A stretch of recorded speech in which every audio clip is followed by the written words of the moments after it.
Hello, everyone, and welcome to our Diversity, Equity, and Inclusion panel here at the TBLC 2021 conference. My name is Lauren Vicker. I'm a communications professor from St. John Fisher College in Rochester, New York. I've been involved in TBL for about 3 years now, and I'm a member of the programming committee and the marketing committee.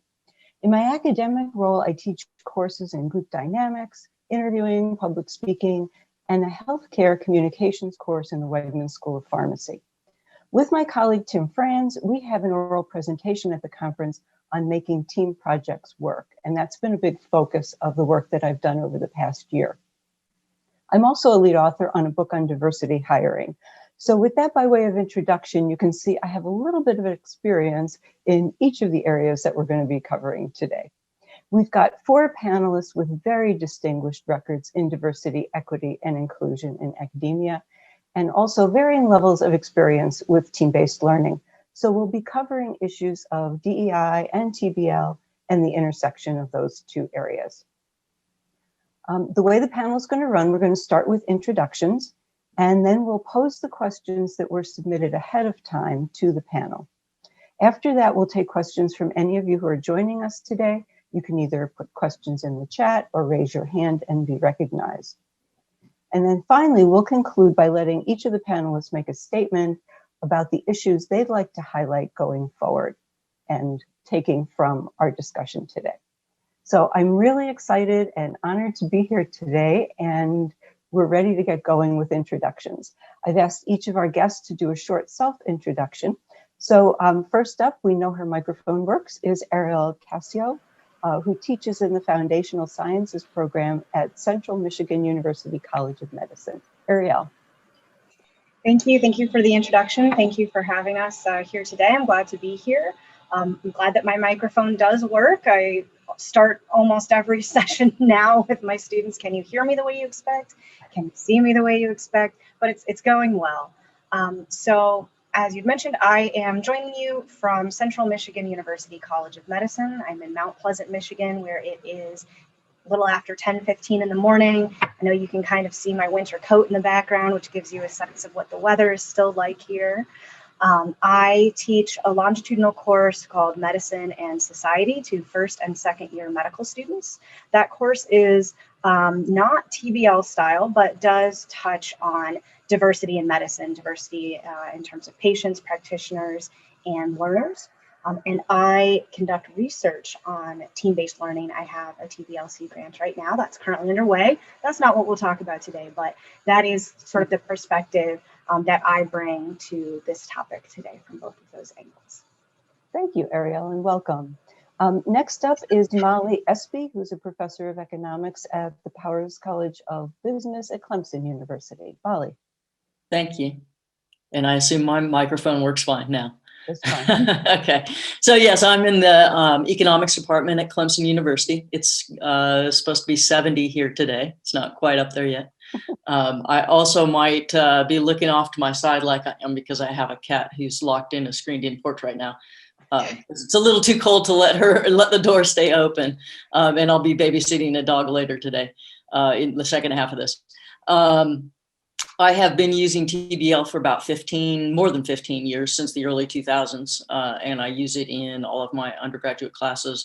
I haven't been teaching graduate classes for years. I don't recall that I used it in graduate classes, but I teach introductory microeconomic theory, which is a gen ed class, so it draws students from across the campus, as well as a requirement for all of the College of Business students. I also use it in intermediate microeconomic theory, which also draws students from a number of different disciplines, but only about maybe 3 or 4 different majors that are required to have that. And then I also teach environmental economics. I have not been using TBL online. I did finish up last spring semester online with the students. And I also have done some research primarily looking at gender and TBL and gender and peer evaluations. And I think that's about it. That sounds great. That sounds like a good start. Mekbib, can you put your camera on, please? We can see you. Sorry. Oh, you don't see my camera? I think I'm on. No, we hear you, but we don't see you. There is something wrong with my camera then, because I do. Why don't I will let Deirdre do her introduction, and then I'll come back to you. Does that sound good? Yeah. Okay. So Deirdre Pitts is Associate Dean for Academic Affairs, Faculty Affairs, and Diversity and Inclusion. That is quite a lot for one person to handle. She is at the William Beaumont School of Medicine at Oakland University. Welcome, Deirdre. Thank you so much. And thank you for allowing me to participate on this panel with so many experts here. I don't know that I have the expertise that everyone else has. I actually became involved in our School of Medicine's TBL process based on some feedback that I was getting from underrepresented students. And so I reached out to our TBL team to try to come up with some solutions to make our students feel safe in the learning environment. So that has been my exposure. I'm also an assistant professor within foundational medical studies. I teach things like race and racism in the healthcare environment, building capacity to address microaggressions and bias in your everyday life, those kinds of things. That's usually what I focus on during my lectures. Very good. Okay, well, thank you so much. We still have no video, Mekbib, but we'll let you do an introduction. Oh, sorry, I'm going to have to log off and log on. That is the. All right. Why don't you? Okay. Do you hear me? Yes, we hear you. Why don't you introduce yourself, and then you can log back in while we start the discussion. Perfect. So my name is Mekbib Gemeda, and I serve as Vice President for Diversity and Inclusion at Eastern Virginia Medical School in coastal Virginia. It's 55 degrees here, so it's getting warmer and nicer, and the sun is out. And I do not have much. I have little experience with TBL, I must say. I have done TBL before, but that has been very little. In my educational experience has been really integrating content related to implicit bias in healthcare, structural and social determinants of health in health system sciences. And so we have been really doing that, integrating over the past few years. We have used aspects of large group and small groups, and we have explored and reflected on what that means in terms of, like integrating and creating teams and creating inclusiveness in conversations and sharing information. So I'm very happy to be here. Lots of things to discuss, and really great to have all the colleagues that have wonderful experience with TBL. Thank you so much. We appreciate it. Okay, so we'll let you log off. You can come back on, and we're going to go on to our first question that was submitted. It seemed like we had several questions actually that dealt with how issues of equity and inclusion impact team selection. And that's particularly the case because TBL requires or strongly encourages a transparent process for putting teams together. So Molly, would you like to start us off talking about some of those issues about how we do that and what the impact is on how we put our teams together? Sure. Well, I can really only speak to how I do it, but I have access to all kinds of background information, demographic information, and grades and things like that before I start the semester. So I make the teams. My first priority in making the teams is making them academically diverse, based on grade point average. So I get a spreadsheet of the data and I sort them by grades, and then I just peel off the top and then to one team each, and then so on, so that it's about even GPA across the teams. And then from within that, I try to look at majors and create some diversity of majors within each team. And then for a long time, I tried to make balanced by gender. We don't have a lot of diverse racial diversity here at Clemson, to be honest. It has grown, but I've typically in the past, when I started doing this, I might have one African-American student in my classes. I also started in the College of Agriculture, so there's some differences there between being in the College of Business where I am now. So I make these teams diverse based on academics and then major, and then from there, so I started to make them balanced by gender, and then I realized that that's not good for my research when I started to do research about it. So I just I have had everything from 0% to 100% female teams and male teams, and it's interesting to see how things work out along those lines. And it just well, we can talk more about that later, but that's how I create. That's the diversity that I look for in creating the teams based on the data that I have available. Okay, all right, thank you. Ariel, do you have something you'd like to add to that, since this is your area of research? Yes, I'd love to hear how other people divide up their teams. Again, I can speak to how we do it at the College of Medicine. So our students have one thing in common already. They're all medical students. There's a lot of diversity within medical students, but at least they've got that similar goal. You know, they're all pursuing this particular path. And we have groups of about 8 students. You might get 9 sometimes as well, but we aim for 8 students. And the 2 criteria that the College of Medicine uses to divide the students are self-reported sex, as well as permanent residence. So the majority of our students do come from the state of Michigan. And so there's also an attempt to spread out the students who do not among the different groups. So those are the areas that are sort of intentionally built into the team composition. And we can talk a bit about, you know, other aspects of team composition, but I don't want to jump the gun too much on that. But those are the criteria. And then of course, within that, you know, you may incidentally get groups with different characteristics. Okay, but those are the 2 primary ones that you will focus on. Okay, Deirdre, do you have anything to add to that in terms of that team formation? And well, yeah, I'm not actively involved, of course, in the team formation because I'm not on the TBL team per se. I do have an understanding of what they do. Typically, our teams are between 5 and 7, and originally the concept was that these teams, once established, would be together for a 1-year period. Our team does take into consideration all of the things that Ariel spoke about. You know, they take a look at gender, race. I don't know that we look at socioeconomic status, but I do know that they do try to ensure that there's a mixture in each one of the TBL groups. But that's as much as I know about how they go about formulating the teams. Okay, there was another question that was sort of a follow-up to that one, which asked if should we include criteria related to minority or underserved populations when forming the teams to be sure that they're spread out among the teams. Do you have any thoughts about that?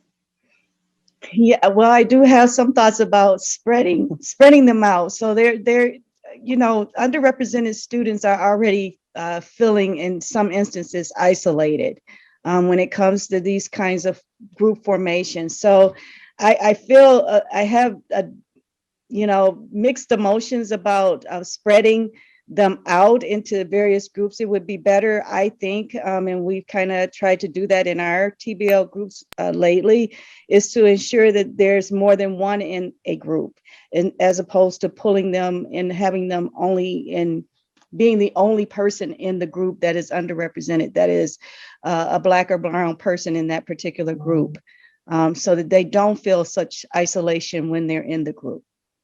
Okay, all right. I think that is a really good follow-up point. Mekbib, welcome. I'm back. Thank you so much. Glad you can join us, and from West Virginia, Eastern Virginia, medical school. So thank you very much. Okay, so we know that peer evaluation is a big part of team-based learning, as well as something that we talk about a lot in group dynamics and human resources and a whole bunch of other places. But how do you manage implicit bias in moderating teams and grading peer evaluation? And the person who posed this question asked specifically for Molly Espey to answer first. Wow. I use the peer evaluations to weight the team portion of the grade first off, and so that's how it contributes to the final grade for each student. I do a mid-semester peer evaluation, and I tell them that's formative. I use it to inform students if they are scoring at a point that it's hurting their grade, because they could be a below average peer evaluation, but it still helps their grade because they're actually a farther below average student, for example. So I let them know, I can let you know, how it's impacting your grade. I won't reveal individuals' comments, and that doesn't count towards the final grade. So I try to use that opportunity mid-semester to inform students if it's negatively, if their team performance and what it is about their team performance that's negatively impacting their grade. And occasionally I'll see students who just, they don't really have a good reason for marking somebody down. It's clearly, they just don't like them, whether it's an implicit bias or it just, personality clash. I will try to take that into account in terms of how I ultimately inject myself into the final exam score, or the final evaluation, and how it weights towards their grade. But I have had times when I can use it very helpfully to, like, I see some students are just really quiet. And that may be the case with a lot of the minority students, if they're just, a little shy being in a group that's different than they're used to being in. And I can say, by mid-semester, I can say, look, I know that you're pretty good with this material. You understand this stuff. And I walk around and I'm hearing things that they're contributing to the group when they are contributing them. So have more confidence in yourself. And I try to boost their confidence too. So that's more of trying to help the minorities as opposed to dealing with the implicit bias directly in those evaluations. But then I've also had the opportunity to tell some students, you're really bold and talkative and outgoing. Some of your teammates aren't. Can you, can you please be quiet for let's give them a little chance to think and give space for other people to contribute. So it's more of just trying to make it a collegial environment that I try to do in that regard. And sometimes at the very end of the semester, I might inject myself into those and not make it just a straight quantitative, here's your peer evaluation multiplied by the team's score. Like, I know there's somebody who marked you way down for whatever reason it was. And so let's see what it looks like if I drop that one score. And, so a little bit of subjectivity in there in those evaluations. I mean, it's easy to find the students, they either are, they're giving everybody the highest score and not really, being very discriminating about it. So it's easy to. Yeah, well, I actually use the method of, like, say you have a team of 6, you have 50 points to allocate to your 5 teammates. So you can't just give everybody the highest score. Right. So they do have to differentiate. And a lot of them hate that. Right. They want to give everyone a good score. Exactly. So Ariel, did you have anything to add to that? I have to admit that I do not interface with the peer evaluation process, at least not yet. I think that things that would be really interesting to look at with that evaluation process is like what adjectives students are using, not just the quantitative component, but the open-ended component to give that feedback.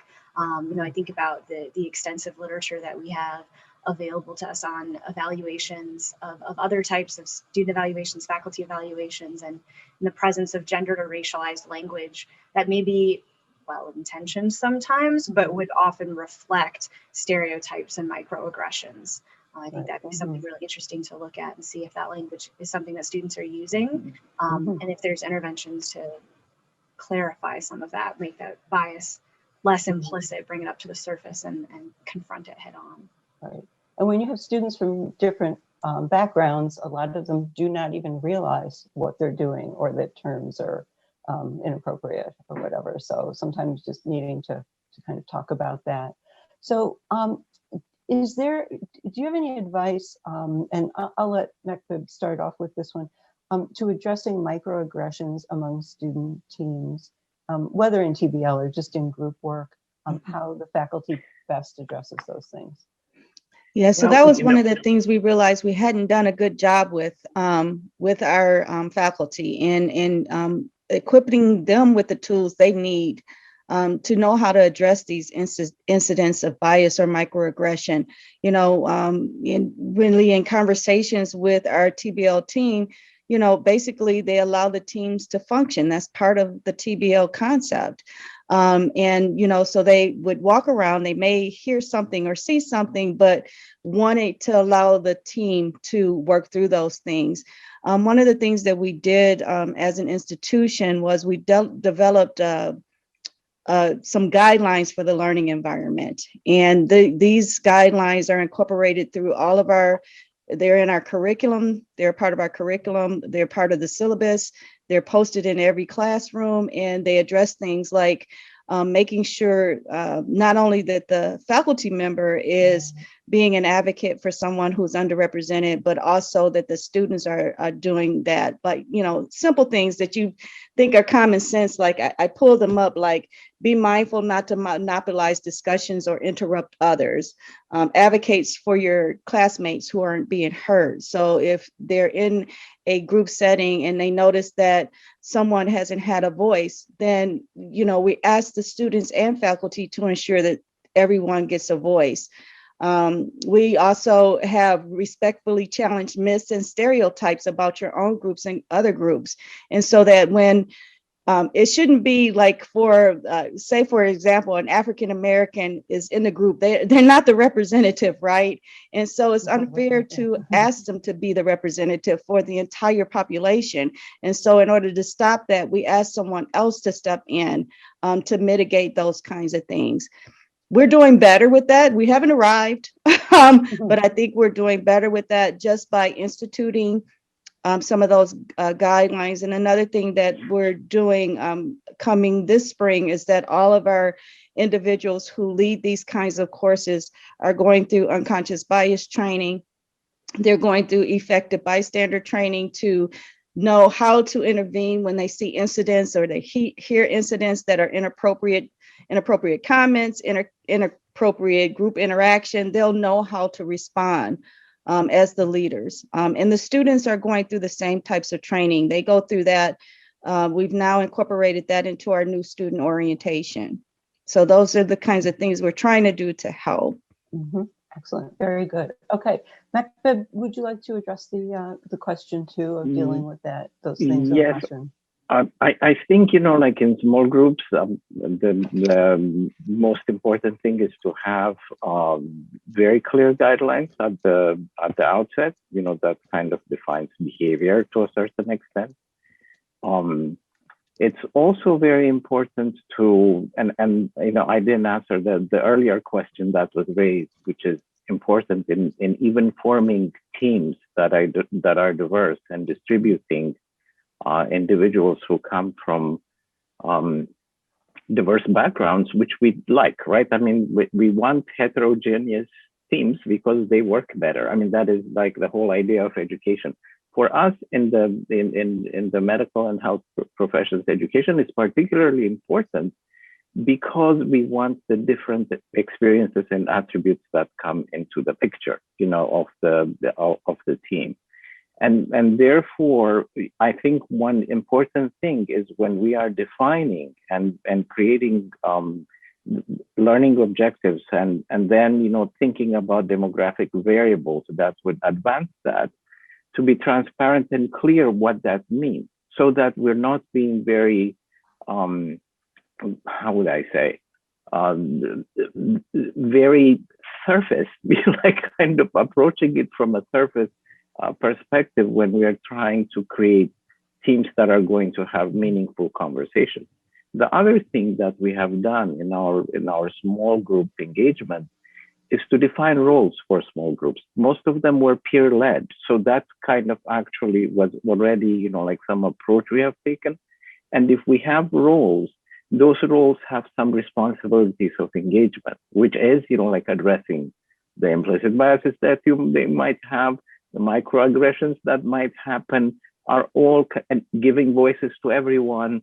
All of those things are very, very important in actually bringing in an inclusive working environment. Implicit bias, we do that, that's a required thing across the institution. So we do that with students and faculty and staff, and we have annual trainings and continuous training in that area. However, like when we are approaching specific team engagement and educational engagement, those things are actually emphasized as important rules of engagement as they enter into it. Okay, all right. And I guess you're relatively new at your position, but have you seen that this has made an impact having this training? Well, I mean, yes, we did, like some reflection around, like how, for example, we have the large, large groups where we discuss issues, and especially when we are discussing, the topics we're discussing are not straightforward biological concepts or treatment modalities, but they all integrate, like some forms of difficult topics that relate, like some reflection, like bias in healthcare, implicit biases, equity issues, and disparity issues, and so on. And so they tend to need more conversation. And so when we have large groups, some students tend not to be vocal in that. And what in the reflection and studies we have done, we have actually found that in the small groups, first of all, the students, most of them thought they were more likely to value opinions from others, which was a very important goal that we wanted to achieve. That's, like kind of that step towards, inclusion. And the other was actually for the students who came from underrepresented groups in medicine. They felt they were more likely to have a voice in the small groups. They were more likely to say something, to engage, and to be heard. So those were important things that we found in this in our small exploration. Excellent, excellent. Okay, thank you so much for sharing all of that. So another question that asks, do you have any comments about team-based learning as an inclusive teaching and learning strategy? And I'm assuming this means in comparison to other methods where we might deliver course content. Ariel, would you like to start out addressing this? I think this really related to the previous discussion that we were having as well with not just the microaggressions that might come up in any interaction, but also the way that I think some of us have used team-based learning as a way to engage with some of this content as well that can be related to diversity and inclusion, and how it may be, it sounds like it's been a promising avenue for people to have these conversations in smaller groups as opposed to other teaching modalities that may rely on larger groups or someone raising their hand or raising their digital hand and volunteering to speak up in front of the whole class. In medical education, so researcher Olson, who has coined the term conscripted curriculum to refer to that expectation that students of color will be the ones to informally teach their peers about racism in medicine or related issues of diversity and inclusion. And that is something that we still want to pay attention to. I think it's not limited to medicine. I think most of our fields have some interaction. My background before coming to academic medicine was in anthropology, and we absolutely have, similar histories, a legacy of colonialism, academic racism. There's another word I'm looking for, but I forget it. But academic racism, like institutionalized scientific racism. And so I think it's something that it's a promise of small groups, but also a pitfall of team-based learning is that reliance on the students to teach each other in a more hidden curriculum kind of way, something that might go under the radar, under the intention of the faculty. And so being aware of that and bringing that content in explicitly can be helpful. And I just want to say for both of these things, for that and for confronting microaggressions, that I recognize that it is really hard and I don't do it perfectly. And I'm still learning, and not even learning, but practicing. And I think practicing is really important for faculty to be able to model how TBL can be helpful as an inclusive learning environment, but to do so intentionally, if that makes sense. Okay, all right. Anyone else want to comment on that? Molly, did you? No? I would like to say that definitely it provides an opportunity to actually really promote inclusive learning. And but I still feel that the most important way to approach it is to be very, very intentional in terms of, like the why, like what is, what is actually contributed by having a heterogeneous team, which we like kind of, that was, transparently there before. But what does that mean in terms of inclusion? And in terms of, like looking at how does it advance the objective that, the learning objective that we want to promote.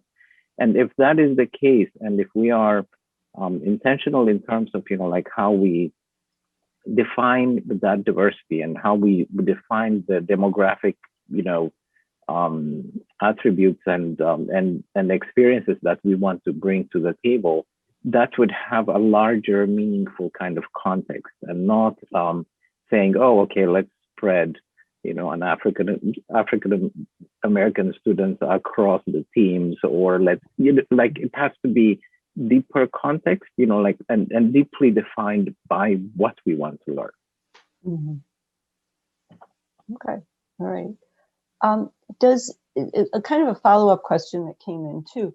Does TBL have a specific impact on underrepresented groups? So we've been talking kind of about how it affects like the team as a whole, but are people from underrepresented groups affected specifically by TBL? And they did ask if there was any research going on about this. Somebody mentioned Bradford, but I'm not sure what the context was for that research. Anyone? Hello? I can just speak to the feedback that I received from some of our students who have participated, and from members of our DEIC, which was driving. We have a Diversity, Equity, and Inclusion Council that is comprised of faculty, students, staff, and residents. And this topic was brought up as a part of the DEIC Council as recommendations from this group. They felt that they needed to make recommendations on behalf of the underrepresented students. And one of the things that was surfaced is that most oftentimes when we were doing TBL, I don't know how everybody else does their TBL team formation, we were placing individuals in groups and leaving them in that group for a 1-year time frame, kind of thinking that, there's a formation, the storming, forming, norming, and performing concept.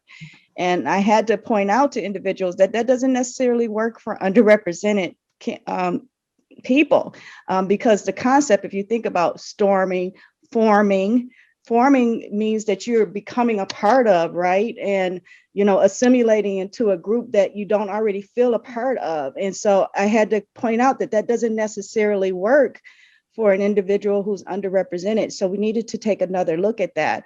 It was the students who, really felt that we were using the TBL groups not only to assign them to TBL, but we were assigning them the same group to our anatomy lab groups and our other groups. So they were being stuck in these groups across all of the teams that they had, and there were no opportunities for them to, be exposed to other colleagues or other students. And so we had to make some modifications to that. And I was really pleased with our TBL team. They were very open to making these types of modifications. So we no longer use the TBL list to assign all groups. That's done. We don't do that anymore.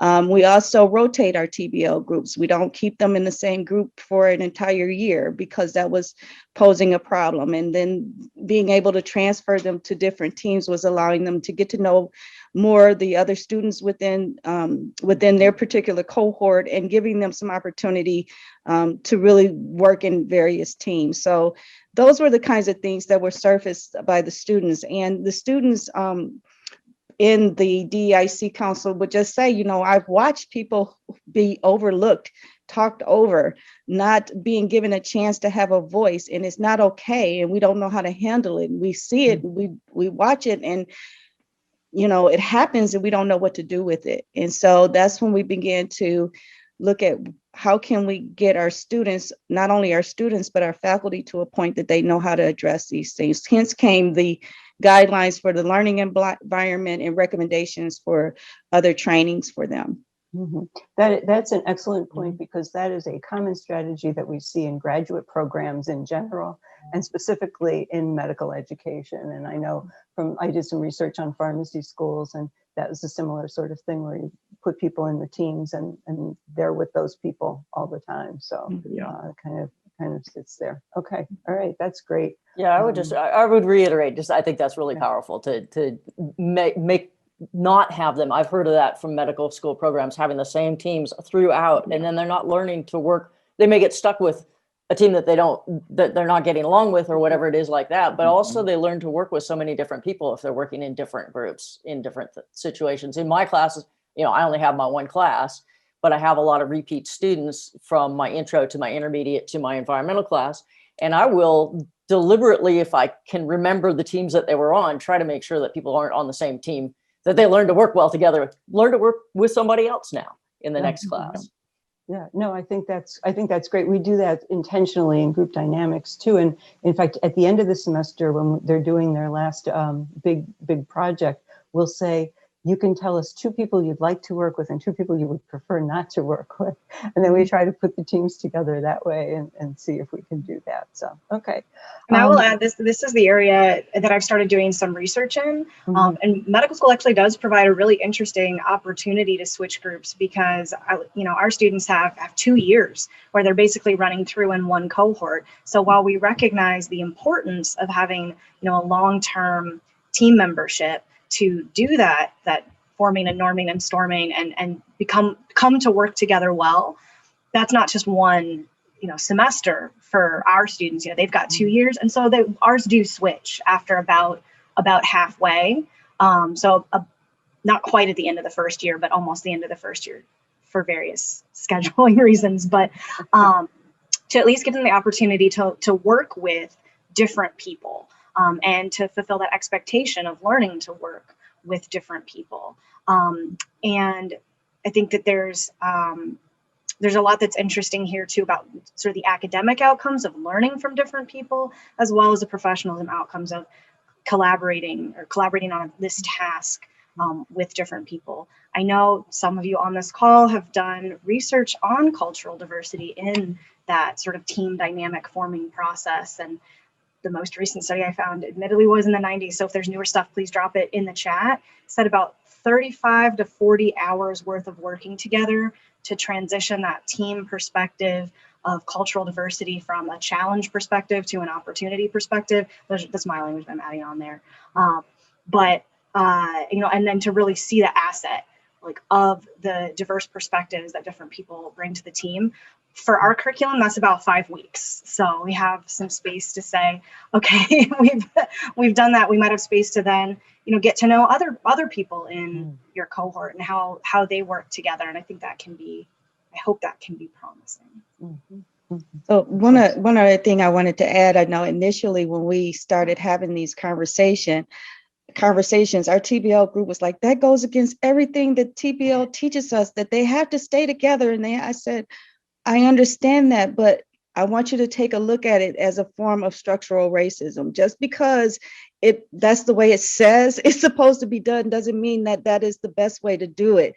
And it was like a bell went out for them. They said, let's talk about this. Let's figure out a way to do it. So I would encourage you as individuals who work directly in these TBL concepts to, not look at things so rigidly, because I believe that Dr. Lurchenfeld or Dr. Elsiad, who are individuals who run our TBL groups, would share with you that they've had positive experiences by just looking at ways to modify and make those changes. Excellent point. Challenging some of the basic tenets and things that we think people do. And one of the things that I've tried to do, but I have a lot more flexibility than some of the medical programs, is they're in TBL groups, but sometimes we're not always doing TBL. And so I make sure that they get mixed up then when we're doing just in-class exercises or, group discussions and that sort of thing. So if anyone is— Sorry, could I just interject one more thing along these lines? Like Ariel said, it is that about the research indicates about the 40 hours of working together. They're getting to that really learning to work together point. And so I don't want people who are not in medical schools and thinking about using this across all the courses they're using, that within one class, one semester, you need to keep the teams together. I would argue you need to keep the teams together for that whole semester within one class. Mhm. That because they're just starting to hit their peak working together, by the research standard at the end of the semester. Right. Okay. Very good. Thanks for that clarification then. Has anyone had experience using TBL in workforce development settings? Because one of the questions is, what's the implication for DEI in using TBL in workforce development? So I assume outside of the academic setting. No, I don't know. Not really. Okay. All We right. haven't done any. Liz We've done- Winter has done it, I know, at Pitt, and does some outreach. We were even talking about that yesterday. So people who want to talk about that, I would refer them to Liz Winter. Do you have any suggestions for how to check the team dynamics throughout the term in order to ensure a welcoming learning environment? That's the way they put that.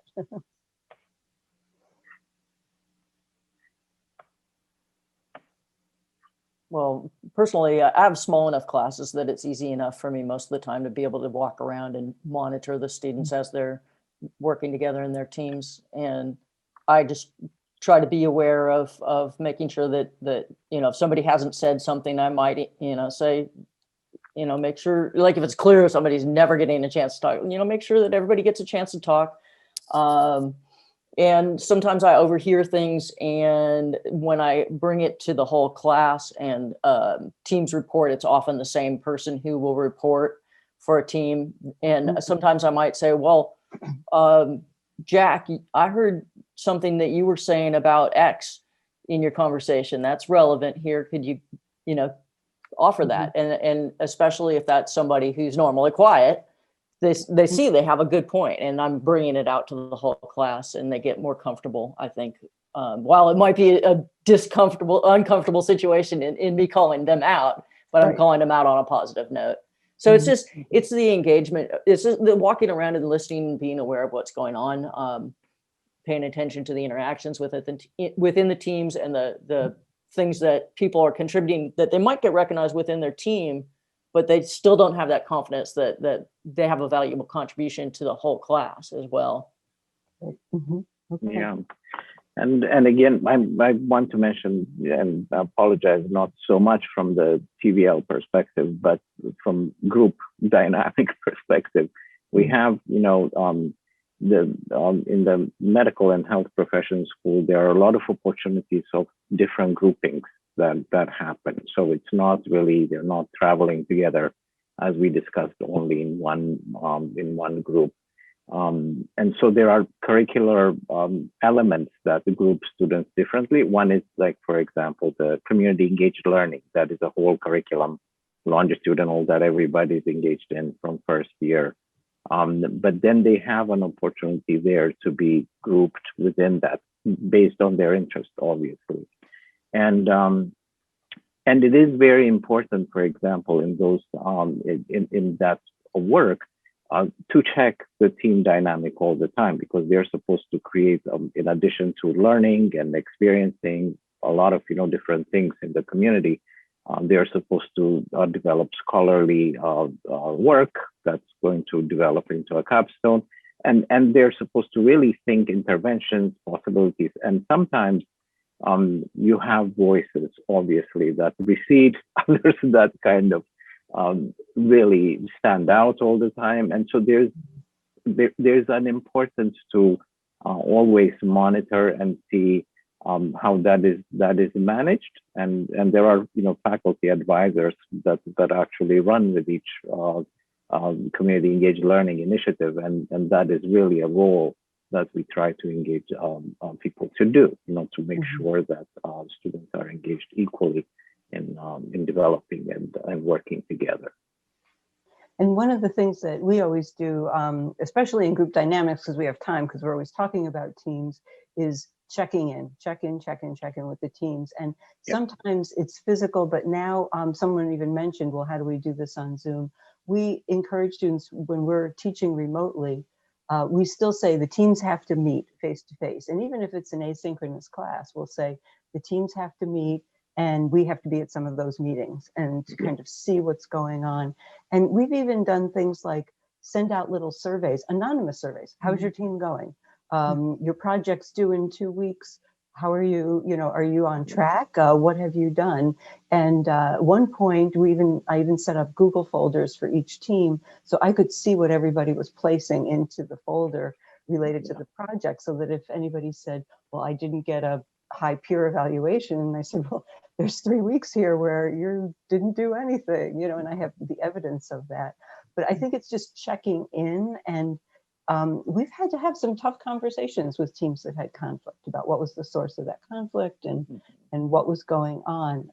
So I think we can, this whole idea of continuing to check in is really important too, just to keep that, the team going in a positive direction.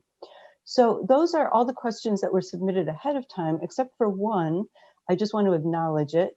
They asked how the TBLC felt about the diversity of its leadership team and membership. And I didn't think that was a good question for this particular group, but I did want whoever submitted it to know that I have forwarded it to the president, and I assume it can be best addressed by the steering committee.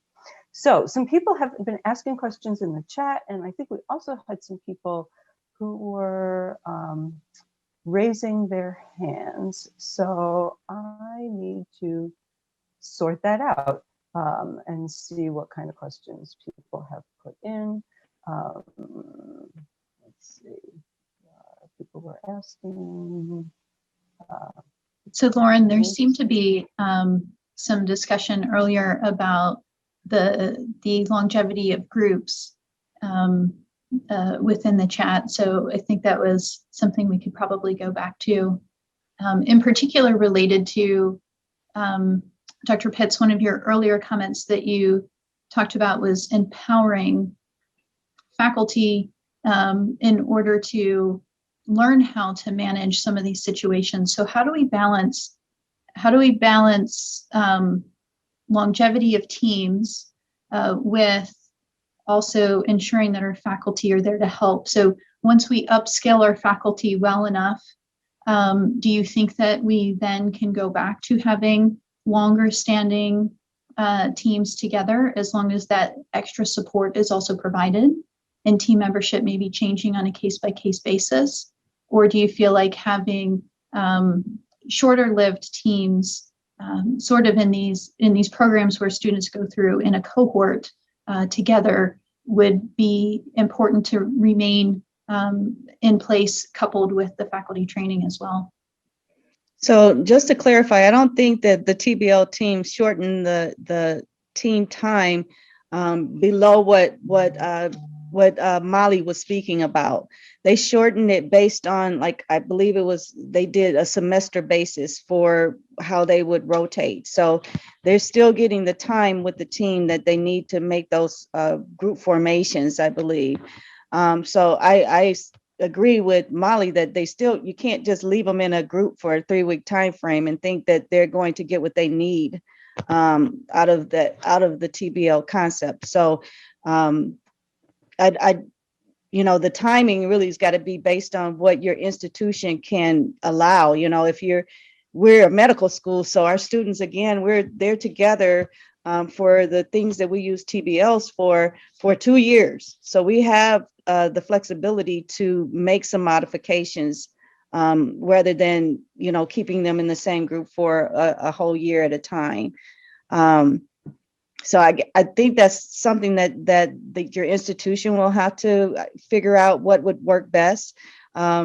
We made decisions based on, we talked to our students, we talked to the faculty, and they came to an agreement about what would work best. We didn't just make arbitrary changes. So I think that's the way that you would go about doing it. I hope that answers your question. Yes, thank you. And someone also asked if there should be an escape clause. I assume that means that if it's really not working, you should be able to switch teams. What do you think about that? So I do think that there needs to sometimes be an escape clause, because there are instances where we've had where a student has just been mistreated to the point where they don't feel safe at all in the team that they're assigned to.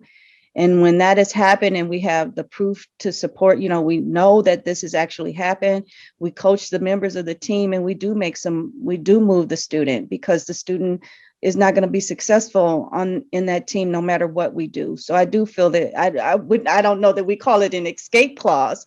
I think we just monitor them, and in instances where something like that happens, we will make modifications. We'll move the student.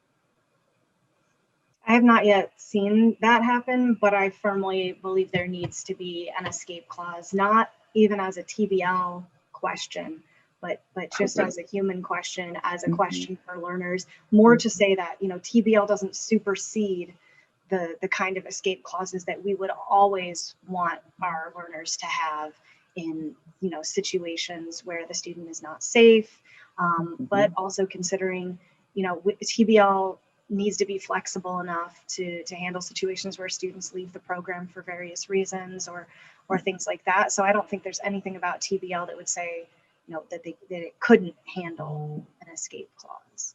Yeah, I agree with that. But the other question is, when something like that happens that really places a student in that situation, what happens to the team? What are the interventions we have for the team? And again, you don't want to have that type of intervention without dealing with the team members who made that person feel unsafe. So you have to have things in place to address that. And we do. We have student affairs that works directly with us to manage issues of unprofessionalism. And we feel that is an instance of those kinds of things are instances of unprofessionalism. And we don't just take the student out and say, oh, but what you're doing is okay. They're going to continue the behavior if it's not addressed. Exactly. Yeah. Okay. And I do want to point out that Deirdre was asked if she would share the guidelines that they have developed, and she said she will do that. So we'll make that available to people. I did send them. I send them to the administrator already, Oh, so she should be sharing them. Thank you very much. Can we just get some clarification on, if you have a small class size and not a really diverse population, is it better to spread out the people who come from these underrepresented groups, or is it better to put them together? And I think we talked a little bit about it, but there's some clarification asked for in the chat. So I can only speak to what our students have requested, and they have requested not to be completely spread out, that if there's an opportunity to have more than one underrepresented student in a group, that we do that. And I think that that's what we've moved to doing, instead of just having them feel like they're the only in the group and have to represent the entire population. We've tried to do that. And that could mean that there's a Hispanic student in the group along with a Black student. It doesn't mean that it's necessarily, it could be that there's an LGBTQIA student in the group with a Black student, but there's other underrepresented representation in the group, if that makes sense. So they don't feel like they're the only person in the group. That's different. I agree. And I also think that we should really, start thinking deeply of different variables that we're thinking in terms of diversity. So instead of really just focusing, Black and, Hispanic and LGBTQ only, like in those, variables, based on the things that we feel that are important for the educational context, we should think, if this are the non-traditional students, first, first in the family, from what geographical area, rural versus urban, like those things then kind of start making sense and do not really spotlight, responsibilities like practically for individuals who are then farmed out in different teams to represent something. It then has some context beyond just like the only identity. A comment was made in the chat, which I'd like to share because it's part of some of the work that we do in group dynamics. Nothing has been said about the relationship between the team task and the potential for bias against students from underrepresented groups. I think this is from Larry Michelson. He said, I think that is by far the most common source of problems. Any thoughts? Anybody want to be? Well, I do think that Olson's conscripted curriculum speaks very much to this. If the group's task is to discuss, you know, a health, I'm sorry to keep going back to that, it's just the context in which I work.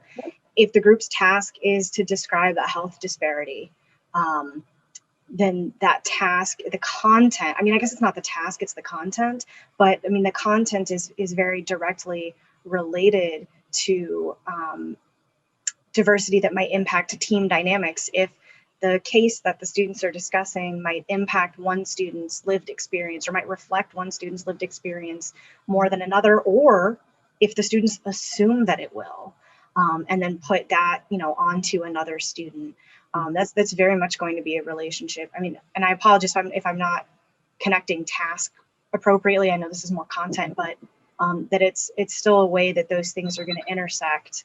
That, you know, I think again is helpful to be intentional about.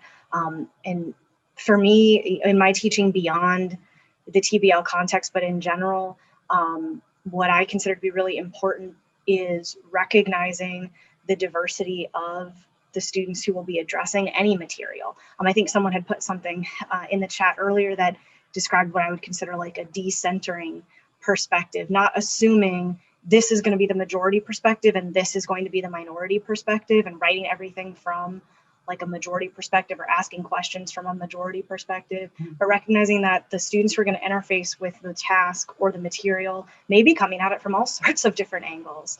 I think is a really good place to start with that. Someone asked a question that's kind of sensitive, and but I think it's important to bring up. What are your recommendations to address the blindness and biases of colleagues who are blind to diversity and inclusion and underrepresentation, knowing it's a really difficult conversation to have with others, and when it is in front of students? Oh gosh, okay, so that is a lot to unpack there. Wow.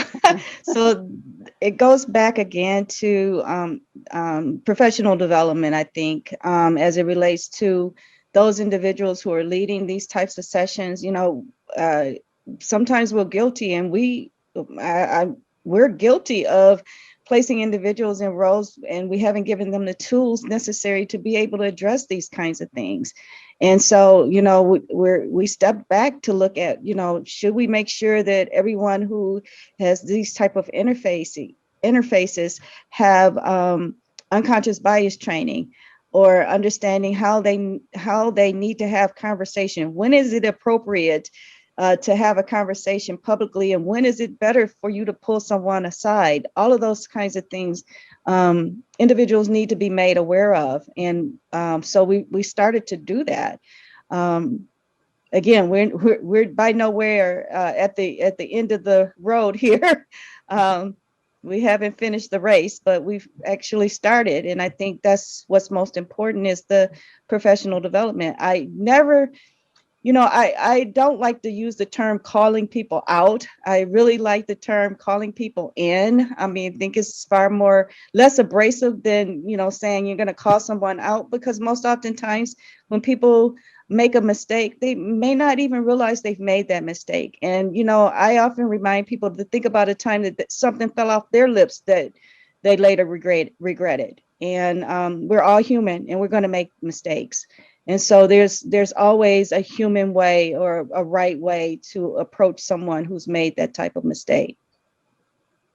Yeah, I totally agree with that. And I feel it is important to have, you know, some kind of a standard, you know, like of values that is institutional, that actually advances, you know, those goals, and create some kind of a thought and behavior that you know, it is almost professional and not, you know, to a certain extent, because especially when you're thinking in areas of, well, in any area, but in healthcare and medicine, there are just, some contexts which define, like the values define, behavior practically. And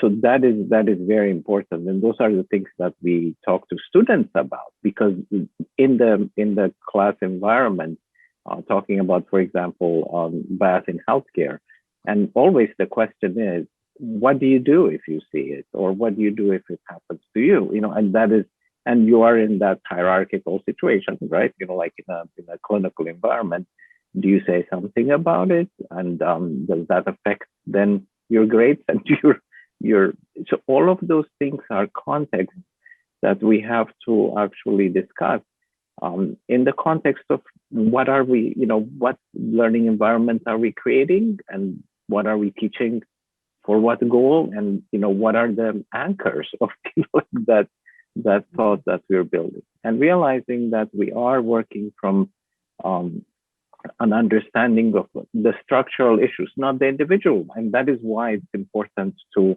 call in, as you say, because it is the structural issues that are actually perpetuating that and shaping the patterns that people carry to make those implicit mistakes. So those are the things that we need to actually start thinking of, engaging people to be aware of. I always tell individuals to weigh the benefits against the cost. What is the benefit of you addressing a situation right then and there?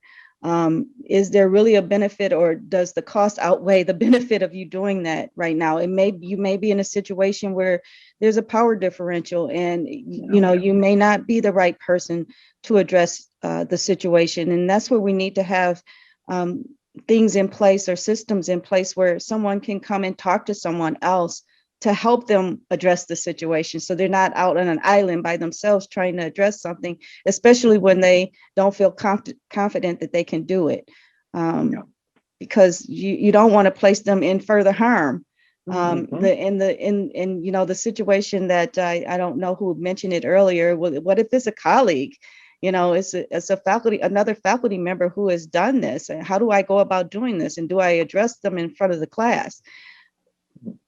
Depends on how serious it is. Right. If it's something so blatant, as a colleague, as the students are looking for you to address it. They don't want you to let that go unaddressed. They want you to say, you know what, you may not really meant that.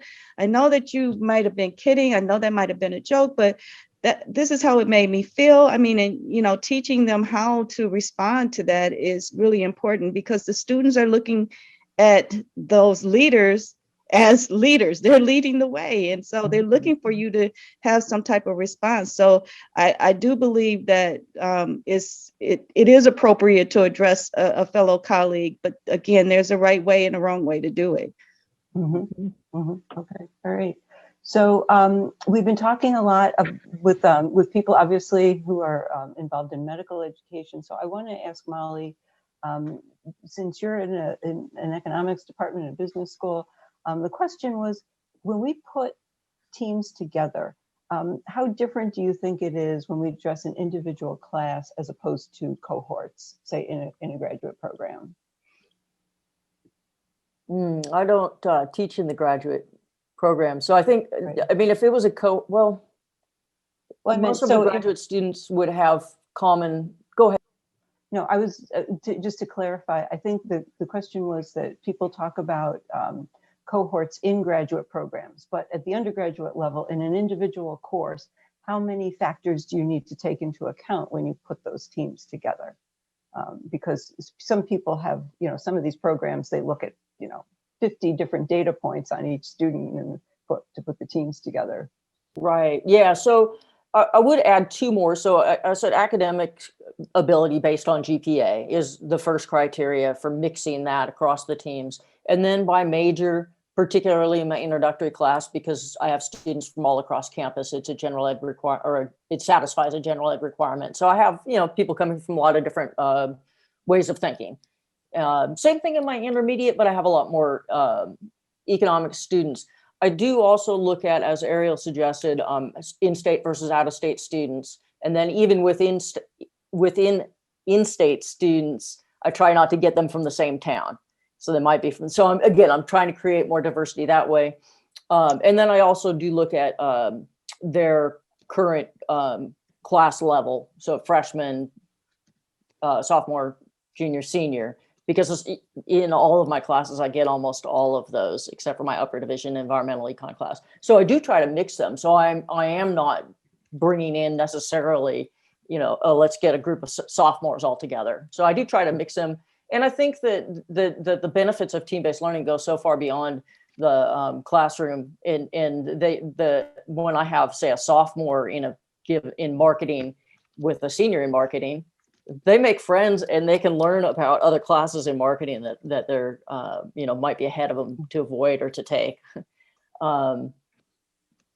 So I have seen students who have been even just in the same class with me, not necessarily in the same team, but certainly people who are in the same team, they do have other classes together and they will work together voluntarily because they've met each other in my class or in the team. And we don't have TBL across our curriculum. There's only one other faculty member that uses TBL in my department. So it is neat to see the students in a study group on their own who met each other in my team, in my class. No, it definitely forges a lot of personal relationships. So that can work out very nicely.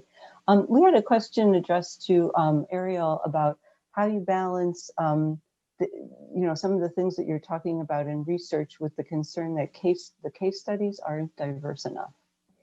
Thank you for that question. I will try not to go off too long, so please stop me if I do. I think it's the same issue. So there's a couple of things when it comes to cases not being diverse enough that pull, case authors or teachers in different directions. One is that cases don't talk about the demographics of patients. And so there's a lot of erasure of non-majority experiences, or students, just kind of put their own preconceived notions onto the case, and that might be a problem. The other is that patient demographics are only mentioned in certain contexts, often as they're supposed to be diagnostic cues. And so, students especially have written very cogently in the published literature about this, are trained to think, African-American patient, sickle cell disease, and not see anything else, not see anyone else having sickle cell disease, but not seeing anything else for an African-American patient, for example. And so actually I think that having more genuine diversity in cases, or cases that are designed to address diversity, for any given situation, giving students the prompt to start exploring things more broadly will actually reduces that pressure on the conscripted curriculum, on students to bring it up on their own if they want to make sure their peers understand, or the obligation that students who are unfamiliar with the content might put on a student that they think is going to have lived experience of that thing, whether they do or not. Because if the case is they're genuinely engaging with diversity, at every opportunity, by saying, okay, maybe this patient is fitting the epidemiological profile, but this patient is not, or what would you do if a patient, had a different presentation in some way, that can relieve some of that burden. But again, it's very, there's a lot of different ideas in the literature about how to do this. So I'm not necessarily advocating for one particular way, but to just say that I think that the genuine diversity would actually relieve some of that pressure on the conscripted curriculum. Okay, all right. Hopefully that wasn't too long. No, that was great, and it's something good for us to keep in mind as we go through some of the research there. So appreciate you responding to that. Could I add one thing, Lauren? Sure. Related to what Ariel's saying and related to a discussion earlier, something that I do that's different than the standard TBL sometimes, that I think helps with the inclusiveness is where I may have, so again, I'm teaching economics, I may pose a question in a particular market, and not everybody's going to be familiar with that market for a particular good. But sometimes what I try to do is do a little bit of brainstorming or sharing experiences. And I might say, like, I'm starting a section on learning about consumer surplus, and I'll say, share with each other. So go through the whole group something that you felt like you got a really good deal on. That's the basic idea of consumer surplus. You're getting value much better than the price that you pay. And then they're sharing, everybody can find something that they feel like they got a good deal on. And then they're sharing their personal experiences and they're learning something about each other. So I try to do a little bit of that in like each unit of the class if I can. I think that's that great. helps with It does. It helps with team building, which we always emphasize is ways to do it. That, coming up with a team name and, something about yourself, and even students who are remote, there's ways to do that.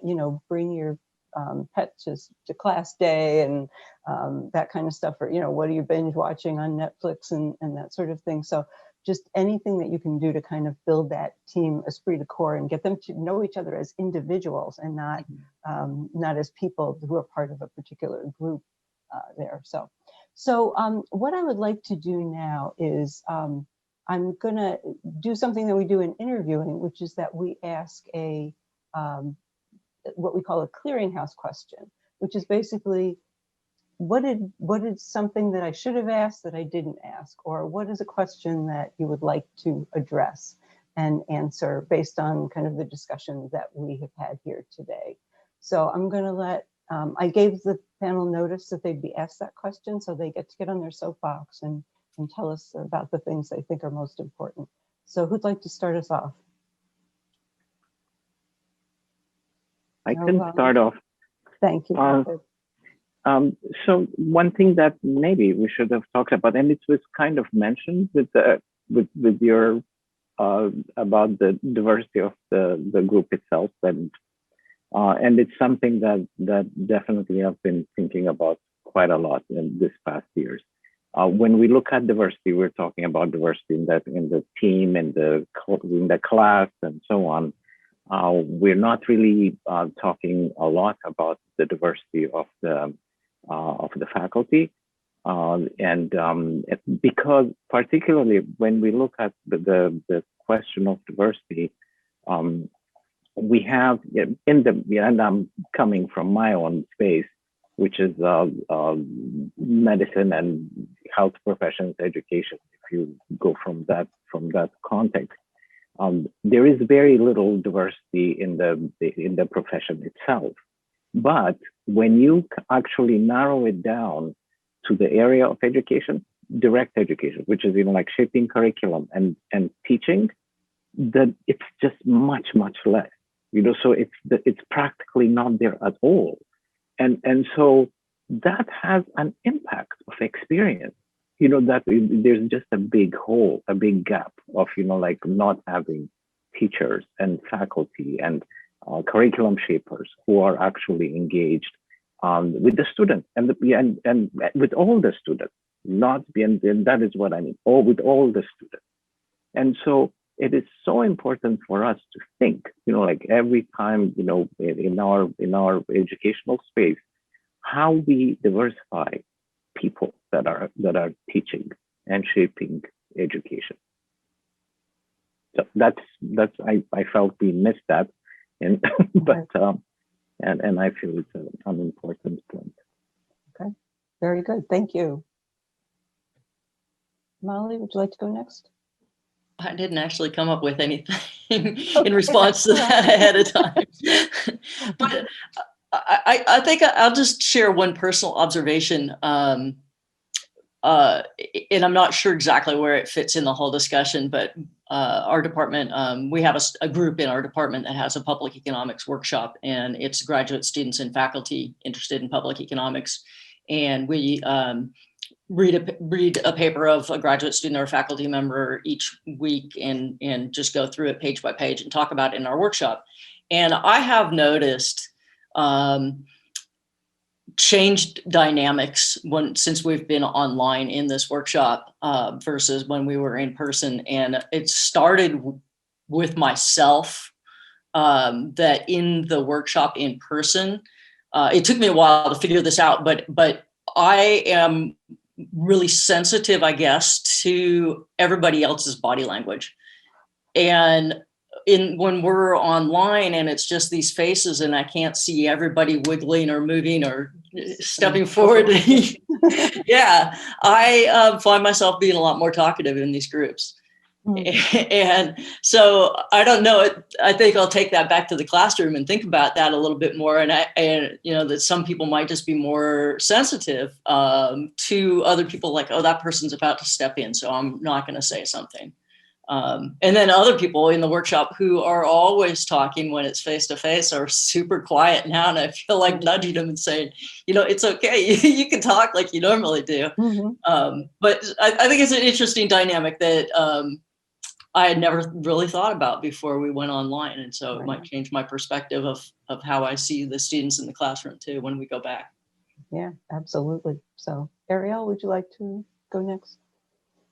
Well, I kind of spoiled mine earlier bringing it up, but I think for me, really the core issue, we didn't really talk about, how we either, I would say maybe define diversity, but really conceptualize diversity. Like what's the working concept of diversity that we even have to guide these conversations. We've certainly talked about specific ways in which students might be different from each other, but which we might be different from students and from each other. But really for me, like the big takeaway, the big thing I want to make sure we don't lose sight of is challenging that challenge notion of diversity. There's going to be ways that students are different from each other that are not going to be on a form, that are not going to be used, or that are not going to be visible perhaps, that are not going to be used to divide teams up. There's always going to be something. And so I just really want to push back against this idea that there's the experience and then there are the diverse experiences, but to build the team, the content, the task, and thank you for the clarifications. I see that I was not quite on point with task. The curriculum in general around an assumption of that students are coming at this content from diverse areas, or at least avoiding an assumption that there's like one main way to come at a task that everyone and Dr. Pitts, you've mentioned this, that everyone needs to form into, right? But that forming is supposed to have kind of there's some people say, the add perspective, right? That we're adding experiences together, not erasing some experiences or bracketing off some experiences as being the diverse experiences. But when I say that, I do want to be clear that I'm not saying everyone has diversity. I mean, everyone does have diversity, but I'm not saying, so let's just go ahead and norm everything to, what was the majority experience anyway, and erase that some people also experience minoritization, but to avoid that sort of assumption that majority rules is what I'm trying to say on there. And so, and I think this applies, throughout my teaching. So I know, again, this is not TBL specific, but just recognizing the diversity that's already present in the room, not sort of just assuming there's this and then there's this thing that's an add-on. Okay, all right, thank you.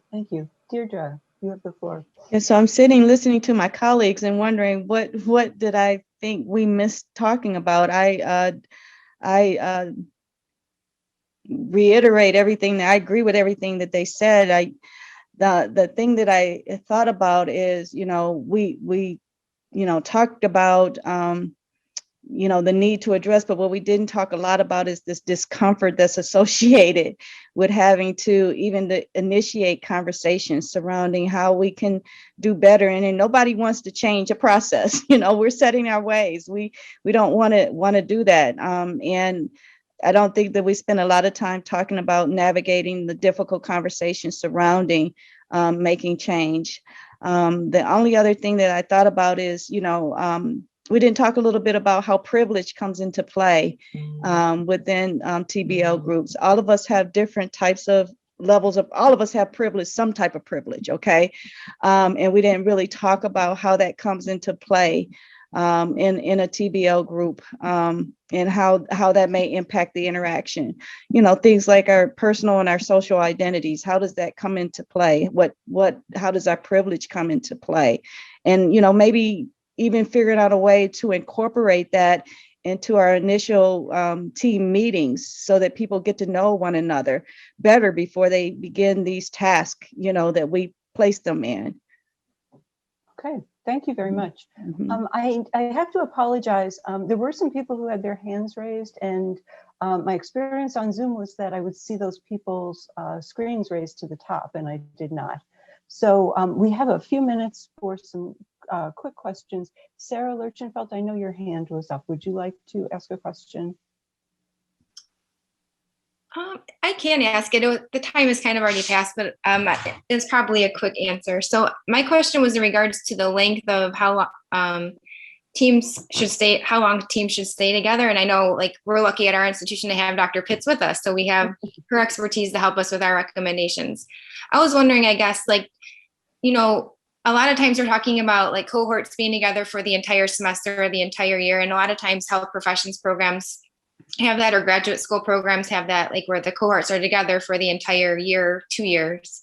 And I was wondering, like, for certain institutions, their TBL, their curriculum is solely based on TBL. And so all of their, you know, studies are based on TBL. Whereas like other schools, like at OUWB, we have maybe a TBL once a week, every other week. They're, you know, an hour and a half to 2 hours, but our curriculum is not solely based on TBL. And, you know, we found that changing teams per semester seems to be working more effectively, but we're still working with Dr. Pitts to improve our process for sure. But I'm wondering, like, for TBL curriculums that, like, where the school is solely based on TBL, should they be looking at changing teams more often? Is that something, like, to make sure that we're,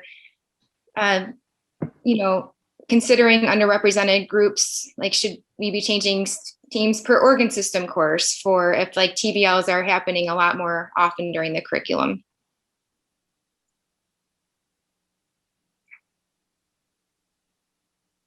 Any thoughts, or mostly your comments, Sarah, about?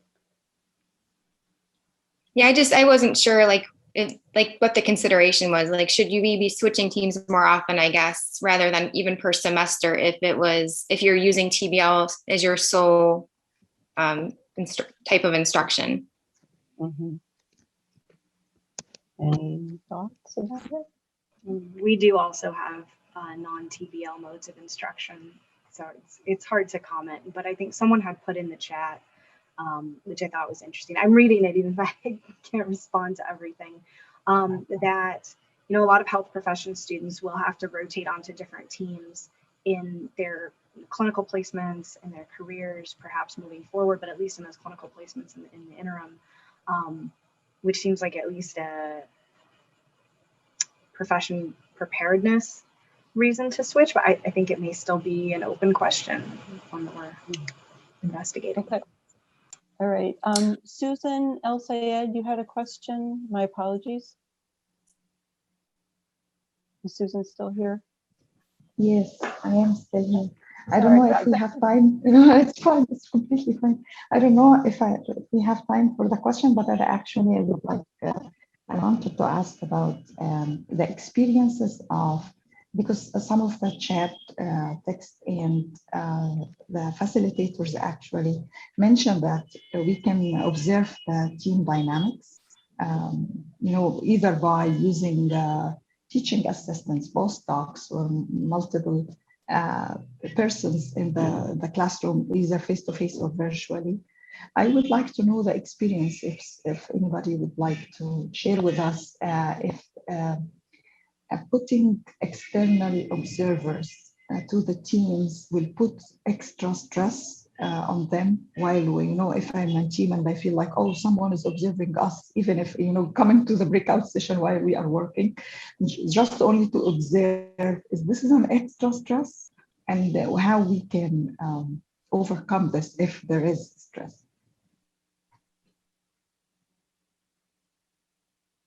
Well, I had made one comment that in the chat that I don't use TBL online, or haven't, except for finishing up last semester. But my son, it wasn't team-based learning, but he was working in a team in breakout groups that were the same group, and they were working on a semester-long project, and the TA wouldn't always be in the room.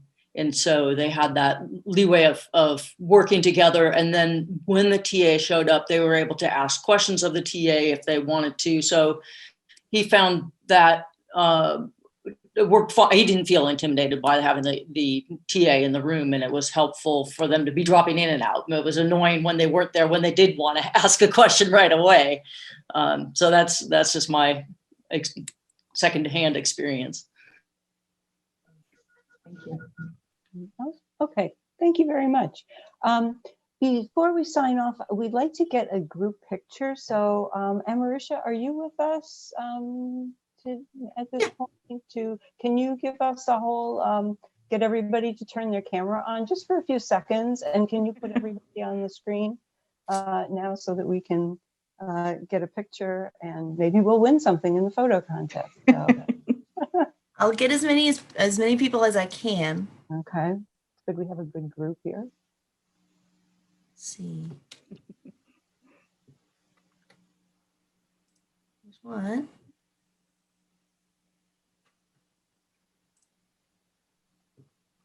All right, thank you guys. You got it? Yeah. Oh, because I didn't see it. Okay. Okay, can you give me back to the panel, please, so we can. Supposed to tell us to smile. Yeah, you didn't have to smile. I'm over here taking screenshots. Did we look happy? I blinked. Are we always smiling? A candid picture. Can you put the panel back on just so we can acknowledge them? I really want to thank them, especially so we can give them a virtual round of applause. We can give them reactions. And this was really a great discussion. I knew it was going to be good when we met beforehand, but we just got so much out of it. So we really, really appreciate you. I'd also like to remind people that in 15, 20 minutes, there's going to be a business meeting, and then we have the theme breakout sessions, networking sessions this afternoon. So, but thank you again so much. We really appreciated everything that you provided. It was great.